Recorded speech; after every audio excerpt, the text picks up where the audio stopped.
Hi viewers, welcome to movie memes. Kanguva cinema వచ్చేసి ఇప్పుడే అయితే చూశానన్నమాట. సో సూర్య యాక్ట్ అయితే చేశాడు, బాబీ డ్యూయల్ కూడా దీంట్లో అయితే మెయిన్ రీల్లో అయితే ఉన్నాడు. సో మనకు సినిమా గురించి ముందే తెలిసిపోతుంది అనమాట. మనం పోస్టర్స్ కానీ ఆ యోలో సాంగ్ అవి కానీ చూస్తే పాస్ట్ ప్రజెంట్ దీని గురించి అయితే ఉంటుందన్నమాట.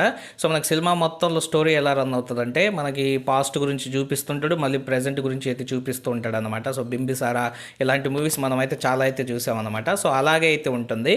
సో స్టోరీ లైన్ ఎలా ఉంటుందంటే కొంచెం మనల్ని కన్ఫ్యూజ్ చేసినట్టయితే ఉంటుందన్నమాట. సో 1000 సంవత్సరాల ముందు జరిగిన దాన్ని ప్రజెంట్ జరుగుతున్న దాన్ని కనెక్ట్ చేస్తూ సీన్స్ అయితే అన్నీ అయితే చేస్తారనమాట.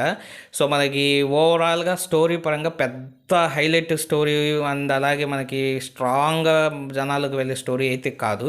అండ్ అలాగే మనకు వచ్చేసి స్టోరీలో అక్కడక్కడ ట్విస్ట్లు అయితే ఉంటాయి. సో మ్యాక్సిమం చాలామంది ఆ ట్విస్ట్లను అయితే గెస్ట్ చేస్తారు. గెస్ట్ చేయని వాళ్ళు కూడా కొంతమంది అయితే ఉంటారు అనమాట.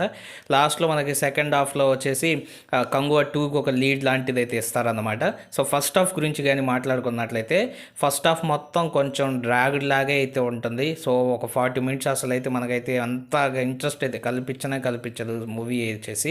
ఆ తర్వాత కొంచెం బాగుంటుంది, ఇంటర్వల్ బ్యాంగ్ అయితే కొంచెం బెటర్గా అయితే ఉంటుంది. ఆ తర్వాత మళ్ళీ సెకండ్ హాఫ్ కూడా అలాగే అయితే ఉంటుంది అన్నమాట. సో కాబట్టి పెద్దగా ఫస్ట్ హాఫ్ సెకండ్ హాఫ్ కూడా మనకి పెద్ద ఎంజాయ్ చేసేంత మూవీని ఎక్స్పీరియన్స్ చేయాలి అక్కడ అన్నంతగా అయితే ఏమైతే క్రియేట్ అయితే చేయవన్నమాట.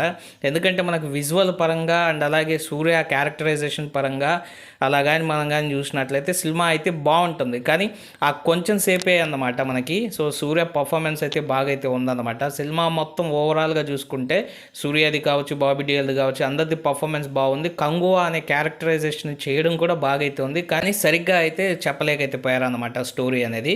సో మనకి బెటర్ సినిమా అయితే కాదన్నమాట. అండ్ అలాగే ఇప్పుడు చాలా లౌడ్గా అయితే ఉంటుంది అన్నమాట. కంగువా క్యారెక్టర్ వచ్చిన ప్రతిసారి ఆ పాస్ట్లోకి వెళ్ళిన ప్రతిసారి గట్టిగా అరుచుకొని గట్టిగా మాట్లాడుకుంటూ ఉంటారు అనమాట. సరే, చాలా లౌడ్గా సాగదీసి మాట్లాడతారు అనమాట.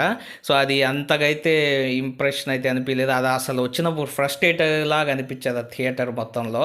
అలాగే డిఎస్పి మ్యూజిక్ కానీ చూసినట్లయితే అసలు డిఎస్పి ఫస్ట్ హాఫ్లో కొంచెం బెటర్గా ఇచ్చాడు, సెకండ్ హాఫ్లో అక్కడక్కడ బెటర్గా ఇచ్చాడు. నాయక సాంగ్కి అయితే ఎక్సలెంట్గా అయితే మ్యూజిక్ అయితే ఇచ్చాడు అనమాట.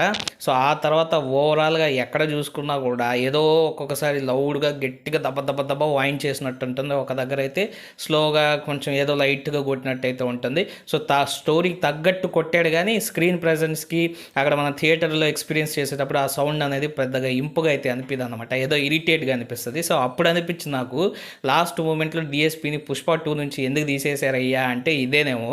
సో ఇంకా ఇట్టగాని చేస్తే మటుకు సినిమాలు మ్యూజిక్ అంత గట్టిగా ఇవ్వలేడు డిఎస్పీను. సో అందుకే తీసేసి తమ్ముని పెట్టారేమో. సో మంచి పని చేశారు అని చెప్పేసి అప్పుడైతే అనిపించింది అనమాట. సో డిఎస్పీ అయితే ఇంకా ఎక్కువగా టైం పెట్టి మంచిగా అయితే చేయొచ్చు, కానీ చేయలేకపోయాడు కంగువా మూవీకి. సో ఆ యోలో సాంగ్ అన్నీ అంతగా ఏం ఉండవు అన్నమాట. బ్యాక్గ్రౌండ్ మ్యూజిక్ కూడా అంతకైతే ఏం ఉండదు. ఓవరాల్గా సినిమా అయితే ఒకసారి చూడొచ్చా అంటే టైంపాస్కి వెళ్ళి అయితే చూడొచ్చు.